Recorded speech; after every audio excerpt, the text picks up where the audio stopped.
जय माता दी।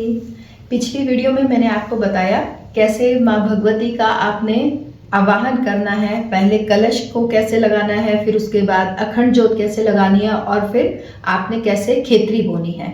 अब सब स्थापना होने के बाद, देवी का आवाहन करने के बाद नवरात्रि, जो कि जिसमें रातों का बहुत महत्व है, नवरात्रि से ही आपको क्लियर हो रहा होगा कि इन 9 रातों में भगवती की साधना आराधना करने से जीवन में सभी तरह की कष्टियां कट जाती हैं और जीवन में सुख शांति संपन्नता आती है।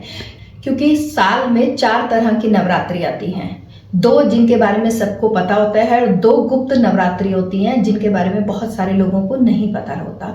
उसमें 10 महाविद्या की साधना की जाती है और इसमें नव दुर्गा की साधना की जाती है। हर एक दिन की एक देवी रहती है, जैसे प्रथम शैलपुत्री कहलावे, दूसरी ब्रह्मचरणी मन भावे, तीसरी चंद्रघटा शुभ नाम, चौथी कुशमुंडा शुभ नाम, 5वीं देवी स्कंद माता, 6ठी कात्यायनी विख्याता, 7वीं कालरात्रि महामाया, 8वीं महागौरी जग जाया, 9वीं सिद्धि धात्री जग जाने, नव दुर्गा के नाम बखाने। तो इस तरह से एक एक दिन में हम एक एक भगवती की साधना करते हैं, भगवती के एक एक स्वरूप की साधना करते हैं। और ये साधना करनी कैसे है, क्योंकि साधना का बहुत महत्व है। अब बहुत सारे लोगों को ये पता ही नहीं होता कि हमें नवरात्रि में किस तरह से करना है। उन्होंने कुछ भी दुर्गा चालीसा पढ़ लेते हैं या जोत लगा ली या फिर कुछ बैठ के माला कर ली। अगर तो आप किसी भी गुरु से अगर आप दीक्षित हैं तो आप उनके दिए हुए मंत्र को करें, जो भी माँ दुर्गा का आपको मंत्र मिला है। यदि आप एक नए साधक हैं और आपको इस बारे में कुछ भी ज्ञान नहीं है, तो जो मैं आपको बताने जा रही हूँ, मुझे लगता है, आई होप कि ये आपको बहुत हेल्प करेगा। हम नवरात्रि में माँ भगवती के चरित्रों का व्याख्यान करते हैं। उसके लिए दुर्गा सप्तशती, जो 700 श्लोकों का एक ग्रंथ है और मार्कंडेय पुराण से लिया गया है। इसमें भगवती की लीलाओं का वर्णन है, उनकी राक्षसों पर विजय का वर्णन है, भगवती के अलग अलग स्वरूप का वर्णन है। दुर्गा सप्तशती में के पहले अध्याय महाकाली को और दूसरा, तीसरा, चौथा अध्याय माँ लक्ष्मी को और 5 से लेकर 13 अध्याय माँ सरस्वती जी के स्वरूप का वर्णन करते हैं। इसमें भगवती के जो मुख्य 3 स्वरूप हैं उनका वर्णन है, महाकाली, महालक्ष्मी और माँ सरस्वती। क्योंकि अगर हमारे जीवन में ये चीज को, आपको क्यों हमें दुर्गा सप्तशती की या भगवती के इस स्वरूप की साधना करने की हर व्यक्ति को इस संसार में जरूरत है, क्योंकि भगवती की ये 3 स्वरूप अगर हमारे जीवन में इनकी कृपा नहीं है तो हर इंसान का जीवन अधूरा है। जैसे महाकाली जो है, सबसे पहले महाकाली की पहला अध्याय जो है माँ काली को रिप्रेजेंट करता है। तो महाकाली हमारे जीवन से रोग और शत्रु का विनाश करती हैं, क्योंकि वो अग्नि तत्व है और हमारे जीवन से हर तरह के रोग और शत्रु वो नहीं जो बाहर है, शत्रु जो हमारे अंतर में क्रोध, लोभ, मद, मोह, ये सब हमारे शत्रु हैं, इनका विनाश करती हैं। माँ लक्ष्मी हमारे जीवन में संपन्नता लेकर आती हैं, हमारे जीवन में संतुष्टि लेकर आती है। और माँ सरस्वती हमें ज्ञान देती है कि एक भी देवी की यदि हमारे जीवन में कृपा नहीं है, यानी अगर किसी व्यक्ति को ज्ञान है लेकिन उसके पास लक्ष्मी नहीं है तो भी वो अधूरा है। किसी व्यक्ति का स्वास्थ्य ठीक है, उसके पास ज्ञान है लेकिन लक्ष्मी नहीं है तो भी वह व्यक्ति अधूरा है। और किसी के पास लक्ष्मी है, शरीर भी ठीक है लेकिन ज्ञान नहीं है तो भी वो व्यक्ति अधूरा है। इसीलिए नवरात्रि में दुर्गा सप्तशती की साधना, भगवती की इन तीनों की स्वरूप की साधना करना बहुत आवश्यक है। अब ये साधना करें कैसे, वो मैं आपको बताती हूँ। दुर्गा सप्तशती का ये ग्रंथ है गीता प्रेस गोरखपुर वालों का। इसमें 700 श्लोक है, परंतु वो सभी श्लोक जो हैं वो संस्कृत में दिए गए हैं। अब संस्कृत में उच्चारण करना हर किसी के बस की नहीं होती, तो निराश होने की आवश्यकता नहीं है। भगवती क्या, हमारे देवी देवता भाव के भूखे हैं। भाव से आप कुछ भी भगवती का नाम ध्याए, साधना करें तो भगवती कृपा करती हैं। इसका हिंदी में भी अनुवाद है, आप वो भी पढ़ सकते हैं। नहीं तो आपके पास अगर ये नहीं कर सकते तो आप चमन जी की ये दुर्गा सप्तशती बुक आती है और ये बहुत इजी है करनी, आप इसमें भी कर सकते हैं। दुर्गा सप्तशती का एक एक श्लोक मंत्र की तरह है। और सबसे जरूरी बात जो शायद आपको नहीं पता होगा कि दुर्गा सप्तशती किलित है। जितने भी मंत्र हैं वो सभी किलित हैं, उनका उत्कीलन करना बहुत आवश्यक है। अगर आपको अपने गुरु के मुख से ये मिली हुई है तो बहुत ही उत्तम, क्योंकि जब गुरु के मुख से, किसी भी सिद्ध के मुंह से कोई भी हमें ग्रंथ मिलता है या कोई भी चालीसा या कोई भी मंत्र मिलता है तो उसमें उनकी शक्ति आ जाती है, फिर आपको उत्कीलन की आवश्यकता नहीं पड़ती। परंतु दुर्गा सप्तशती करने से पहले यदि आपको किसी गुरु के मुख से नहीं मिली है, आपके पास कोई ऐसी दीक्षा नहीं है, तो कैसे करें? ये बहुत बड़ा प्रश्न आ जाता है कि उत्कीलन कैसे करें। अब मैं आपको बताऊंगी कि दुर्गा सप्तशती को उत्कीलन कैसे करना है, क्योंकि ये कीलित है, इसका उत्कीलन कैसे करना है। दुर्गा सप्तशती को पढ़ने से पहले आप अगर ये बुक लेते हैं, क्योंकि चमन की जो बुक है इसमें आपको नहीं मिलेगा, लेकिन जब आप दुर्गा सप्तशती गीता प्रेस गोरखपुर वालों की लेंगे तो इसमें मैं आपको पृष्ठ संख्या बता दूंगी कौन सी है। पीछे सिद्ध कुंजिका स्त्रोत दिया गया है, ठीक है।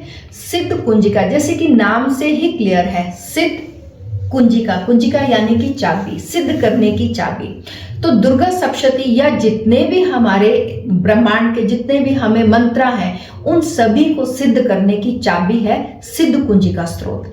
सिद्ध कुंजिका का जाप करके ही आप दुर्गा सप्तशती का उत्कीलन कर सकते हैं। दुर्गा सप्तशती जो गोरखपुर वालों की है, इस बुक में आपको सिद्ध कुंजिका स्त्रोत मिल जाएगा 231 नंबर पेज पे, 231 नंबर पेज पे है। शृणु देवी प्रवक्ष्यामि कुंजिका स्त्रोत्रम उत्तमम येन मंत्र प्रभावेन चंडिका जाप शुभो भवेत न क्वचकम न अर्गला स्त्रोत्रम कीलकम न रहस्कम न सुक्तम नामापि ध्यानम च न न्यासो न च वार्चनम कुंजिका पाठ मात्रेन दुर्गा पाठ फलम लभे।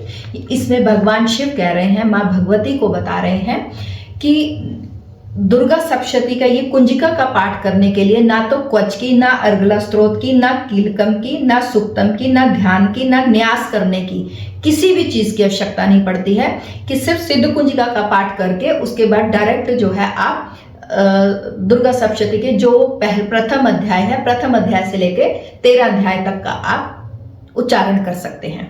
तो मैं एक वीडियो अपलोड करूंगी सिद्ध कुंजिका स्त्रोत को पढ़ने की, कि कैसे इसे पढ़ना है। मैं एक छोटा सा वीडियो डाल दूंगी, इसको पूरा पढ़ के आपको सुनाऊंगी और इसका महात्म्य भी बताऊंगी, क्योंकि भगवती के हर एक स्त्रोत का महात्म्य है। जो सिद्ध कुंजिका स्त्रोत है ये भी भगवान शिव ने माँ भगवती को ये ज्ञान दिया है, और जब सबसे लास्ट में आप पढ़ेंगे तो आपको पता लगेगा कि ये कैसे शिव गौरी रुद्रमाल तंत्र से, कैसे गौरी तंत्र से शिव पार्वती संवाद, जब भगवती भगवान शिव से पूछती है कि आपने तो ये सारे मंत्र दे दिए हैं, कोई भी इसे सिद्ध कर लेगा और कोई भी इससे कुछ भी अत्याचार कर लेगा, कुछ भी गलत चीजें कर लेगा सिद्ध करके, तो माँ भगवती ने, क्योंकि भगवान शिव तो वैसे है ना कि भोलेनाथ है, आशुतोष भगवान है, उन्होंने सब मंत्र जो है हर किसी के लिए कर दिए, परंतु भगवती ने उन्हें किलित किया, क्योंकि माँ ऑलवेज एक स्ट्रिक्ट फॉर्म में रहती है कि नहीं, कोई भी चीज ऐसी किसी के गलत व्यक्ति के हाथों में नहीं जानी चाहिए, इसलिए भगवती ने इन सभी को जो है वो किलित कर दिया था। तो भगवान शिव ने बताया था माँ भगवती को कि इसका उत्कीलन कैसे होगा। तो ये जो रुद्रमाल्य तंत्र है उसमें भगवती का, भगवान शिव का और पार्वती का संवाद है ये, उसमें भगवान शिव बता रहे हैं कि ये मंत्र का जाप करने से, ऐसे ऐसे करने से, इसमें मैं आपको पढ़ के एक वीडियो अपलोड कर दूंगी। अब और इसके बारे में मैं आपको थोड़ी सी और जानकारी दूंगी। अब ये बात उन लोगों के लिए जिनके पास ड्यूटी बहुत बिजी शेड्यूल होने के कारण सुबह अर्ली मॉर्निंग उनको बच्चों को स्कूल भेजना है या ऑफिस जाना है और फिर देर रात घर आते हैं, तो उनके पास समय ही नहीं होता कि वो सारा दिन में ये सब पाठ कर सके, स्तोत्र कर सके, आधा घंटा 1 घंटे का टाइम नहीं निकाल सकते। तो उन लोगों के लिए नवरात्रि में वो क्या करें, तो उनके लिए है कि दुर्गा सप्तशती के इसी वाली बुक में 224 नंबर पेज पे माँ भगवती के 32 नाम, दुर्गा त्रिशांश माला जिसे बोलते हैं, 32 नामों का वर्णन है। दुर्गा, दुर्गति शमनी, दुर्गा पद निवारिणी, दुर्ग मचेंदी, दुर्ग साधनी, दुर्गनाशिनी, दुर्गतोद्वारिणी, दुर्ग निहंत्री, दुर्गमापहा, दुर्गम ज्ञानदा, दुर्ग दैत्य लोक द्वानला, दुर्गमा लोका, दुर्गमा स्वरूपनी, दुर्गमात्पदा, दुर्गम विद्या, दुर्गमाश्रिता, दुर्गम ज्ञान संस्थाना, दुर्गम ध्यान वासिनी, दुर्ग मोहा, दुर्मगा, दुर्गमा स्वरूपनी, दुर्गमासुर सहंत्री, दुर्गमा युद्धारिणी, दुर्मांगी, दुर्गमता, दुर्गम्या, दुर्गमेश्वरी, दुर्ग भीमा, दुर्ग भामा, दुर्गभा, दुर्गधारिणी। अब देखिए हमें कितनी देर लगी बोलने में। आप केवल इन नामों का जाप करके ही उतना ही फल ले सकते हैं जितने दुर्गा सप्तशती के 13 अध्यायों को करने से मिलता है। क्योंकि यदि समय की कमी है आपके पास तो माँ भगवती के ये दुर्गा माँ के जो ये स्वरूप है, 32 नाम है दुर्गा, यानी कि किसी भी तरह की दुर्गति हो रही हो जीवन में और आपके पास समय भी नहीं है साधना करने का, इतना समय भी नहीं है कि आप 1 घंटा आधा घंटा बैठ के पहले सिद्ध कुंजिका स्तोत्र करें और उसके बाद फिर 13 अध्यायों में से पहले अध्याय का या किसी भी तरह से पाठ करें। तो ये सिर्फ 2 से 5 मिनट की साधना है। भगवती के जो ये दुर्गा स्वरूप के 32 नाम है, इनका उच्चारण कैसे करें? तो आप नवरात्रि में संकल्प करें कि मैं रोज भगवती के ये 32 नामों का जाप करूंगा या करूंगी। हाथ में थोड़े से फूल, चावल, 1 रुपए का सिक्का लेके संकल्प लेके करें तो ये कई गुना ज्यादा पावरफुल हो जाती है एनर्जी। लेकिन आप एक समय पे, एक स्थान पे, एक निश्चित मात्रा में, लाइक आपने संकल्प लिया कि मैं 1 बार रोज करूंगा या करूंगी, या मैं 5 बार करूंगी या करूंगा, या सुबह शाम करूंगी, तो आप उसका संकल्प लेके करें। क्योंकि जब भी कोई चीज आप संकल्प लेके करते हैं और किसी मनोकामना से करते हैं तो वो निश्चित ही पूरी होती है। तो आपके पास यदि समय की कमी है तो माँ भगवती के दुर्गा स्वरूप के इन 32 नामों को करें, क्योंकि माँ दुर्गा का ये स्वरूप 32 नाम हर तरह की दुर्गति को दूर करने वाले हैं। वो चाहे आपके शरीर की दुर्गति हो रही हो, आप रोगी हो रहे हो, आपकी धन की दुर्गति हो रही हो, आपके ज्ञान की दुर्गति हो रही हो, आपके मन की दुर्गति हो रही हो, किसी भी तरह की आपकी दुर्गति से आपको बचाते हैं। तो आई होप कि ये भी जानकारी आपके लिए बड़ी काम आएगी। और आप अगर कुछ भी नहीं कर पा रहे हैं नवरात्रि में तो माँ भगवती के इस दुर्गा स्वरूप के 32 नामों को आप जरूर संकल्प लेके करेंगे। यदि आपका कोई डाउट रहता है तो मुझे कमेंट बॉक्स में जरूर पूछिएगा, मैं आपको जवाब दूंगी। सबसे इंपॉर्टेंट बात यह कि अगर आपने पहले दिन क्वच अर्गला स्तोत्र किया है और आपने हर बार सिद्ध कुंजिका का पाठ जरूर करना है। आप जब भी दुर्गा सप्तशती के अध्याय शुरू करेंगे आपको पहले सिद्ध कुंजिका का पाठ करना बहुत जरूरी है, ये बहुत अनिवार्य है। पहले भी करें और फिर बाद में भी करें। अब मैं इसको आपको इसका कारण बताती हूँ कि सिद्ध कुंजिका का पाठ पहले और बाद में क्यों करना चाहिए। बहुत सारे लोगों का ये क्वेश्चन होगा या बहुत सारे लोगों को ये पता ही नहीं होगा। जैसे ऐसा समझ लीजिए कि हमारा कोई लॉकर है, ठीक है, उसमें हम बहुत सारा धन रखते हैं। तो जब हमें धन निकालना होता है तो हम उस लॉकर को खोलते हैं और उसमें से धन लेते हैं, और फिर जब हम ले लेते हैं तो फिर दोबारा उस लॉकर को लॉक करते हैं ताकि कोई उसमें से ले ना ले।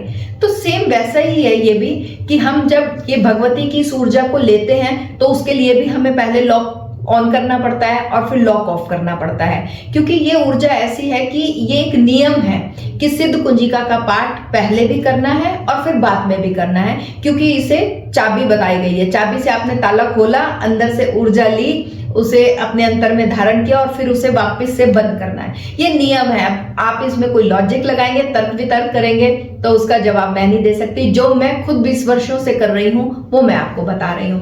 बाकी सबके अलग अलग विधान है, हर किसी ने जैसे इसको साधा है वो वैसे आपको बता देगा। मैंने जैसे अपने जीवन में करती आई हूँ मैं आपको वो बता रही हूँ।